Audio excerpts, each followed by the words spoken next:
Hi everyone, I'm Ferd and welcome to my video. I'm working on a Kohler Courage V-twin engine. This is just one of many videos that I'm doing on this motor as it is a complete rebuild.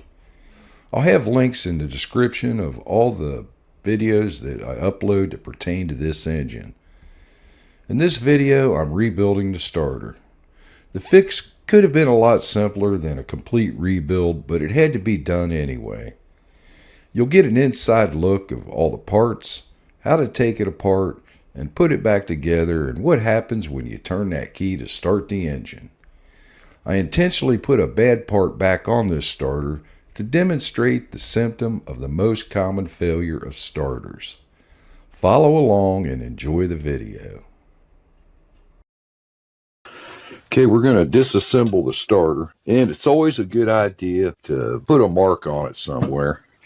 I'm going to go with this edge right here and scratch it. There we go. First thing we're going to do is take this off of it. This goes to our brush set that's on the inside of it. This is a number 7. These two bolts hold the brush set inside. I'm just going to break them loose. And then we've got a number 10. That holds the armature assembly on here. Let's get that off of there. Once we get them unthreaded from up here, we should be able to slide this whole thing off. And it was gummed up pretty bad. It looks bad in there. So let me get these bolts out of it. I think we're going to be able to save this. You see, that's pretty nasty in there. And there's a lot of junk around those brushes.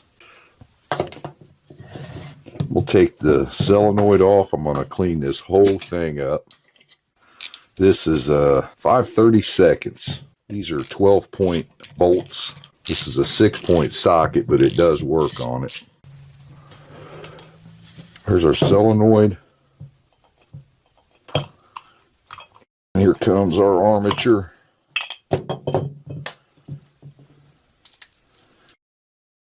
This is what moves it up and down. So we've got all of our parts here. Even though this is a different starter, the way the Bendix is removed is identical to the one that I'm working on. Just using this for an example. There's this cap that holds a clip in. And I'm going to take this socket that kind of fits the size of the cap, and I'm going to tap that thing down without pinching my fingers, hopefully. There's a clip on the end of it, right here. Need to pop that off of there. There we go. Now I can get up under it. Okay, that is hard to get off of there. There's our little cap. It's always worth the effort to clean parts up when you got them tore apart like this.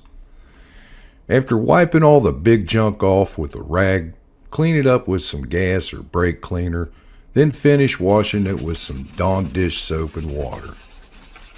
I sanded the commutator with 500 grit sandpaper and came back behind it with some 800 to smooth everything down. Then washed it off again. An air gun helps with cleaning and drying up wet parts. I want to put the Bendix back on there. It slides down on that. And then we had this little C-clamp and this little cap. Okay, the cap's going to go down on there first. Like that. That little clamp, it's going to go down here and to this groove right here. Okay, here I got a pair of channel locks under it. And it's a pretty tight fit. The Bendix is all the way down. I'm going to apply a little pressure on it. This side's going in. And I just need to work this one down. Pulling down on this while I'm pushing on that clamp. I've just about got it in there. There it went. Snapped it in there, locked it in place. Now we want to put our armature up in here. And there's a little washer, and it's shaped like this. Got a little lip on this side of it. That's going to go down inside of here and lay right there on top of that bearing. And I'm just going to put a little drop of oil down in there. Just a little bit. You got a little rubber boot. This should all fit up through there. We got the little lever here that lifts the Bendix up and down. That's going to go in there like that. It only fits one way.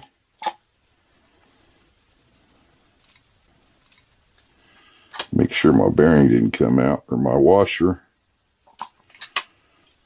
Okay, we got that in there. This is going to go right here. And before we put this side on there, I want to put the solenoid in there. This side has a little notch in it.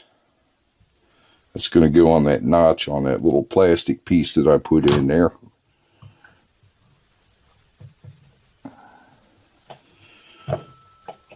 And just like that. Got our little rubber booty thing here, that like a drain. I'm going to go ahead and put that on that side. And then our brushes. The rubber boot on the harness should be positioned beneath these thick copper wires and fits in as you see it in this picture. There's a plastic donut installed in the brush set that keeps the brushes compressed but does not assist much in installing the brushes into the starter. We'll slide everything on just like this, and as we push it down, that little spacer will partially come out.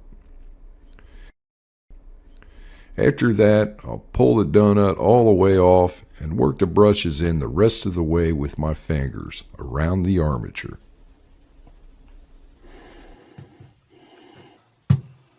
There we go. We got a washer that goes in there. Put a little oil around that. Then we want to put our lid on it.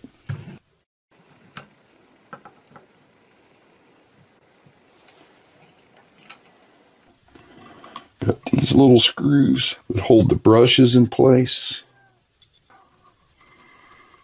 We'll go ahead and just run those down for right now. Finger tight.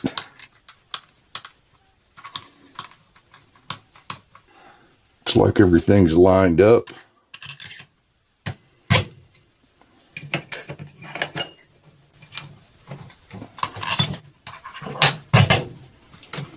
And we'll go ahead and run these in there. Tighten everything up. Take notice how my hand is choked up off of the handle of the ratchet. This gives you less leverage and a better feel of how tight you're tightening the bolt, and a lesser chance of stripping it. Go ahead and snug those two down. Be gentle with these. Don't over tighten them. You'll strip them out. Want to make sure that I've got everything lined up right. This one should be towards the back. We're ready to put it back on the motor. All done.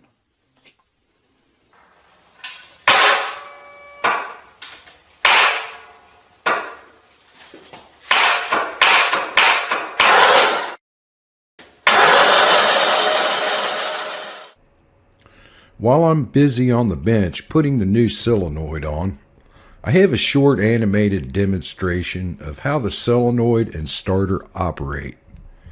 I can also show you where and what caused the solenoid to fail. This is a cutaway of the starter, very similar to the one that I'm working on in this video. The main components are the switch, the solenoid, the brushes and armature, the Bendix, and the lever that moves the Bendix to engage the flywheel. This red wire shows 12 volts coming directly from the battery to the solenoid and switch. Caution, these two connections will always be hot in most applications. Starter switches are usually a little more complex than the one you see here. We'll just use a simple on and off on this demonstration. The switch closes and 12 volts travel this path to the solenoid. Here, the solenoid is charged with 12 volts and energizes a magneto. This will slide a piston through it. As the piston moves, it pulls the lever and positions the Bendix at the gear of the flywheel. At that point, a disc makes contact with the two pins on the bottom of the solenoid, connecting the hot wire from the battery to the brushes that then spin the armature. Over the course of time, this area where the contact is made between the pins and the disc become pitted and burnt to the point to where there's no contact to transfer 12 volts to the brushes. The clicking that you hear would be the piston and the Bendix moving back and forth, and the armature unable to spin. Click, click, click.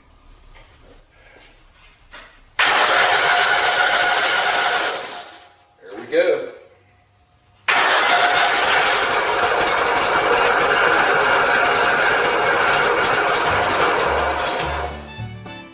Keep in mind there's a lot of variations of solenoids. Not all of them are connected to the starter or drive the Bendix to the flywheel. But the way they are designed to deliver power to the starter are the same. If you made it this far in my video, thank you for watching. I hope you enjoyed it. I hope you got some good information out of it. Remember to hit that like and subscribe button. Join the channel. Got a lot of videos up there. Got a lot more coming. Ring that notification bell. You'll get notified as soon as I put them up there. Remember to stay safe in the shop. Wear safety glasses, gloves, whatever you can do to protect yourself. Have fun. Thank you for watching.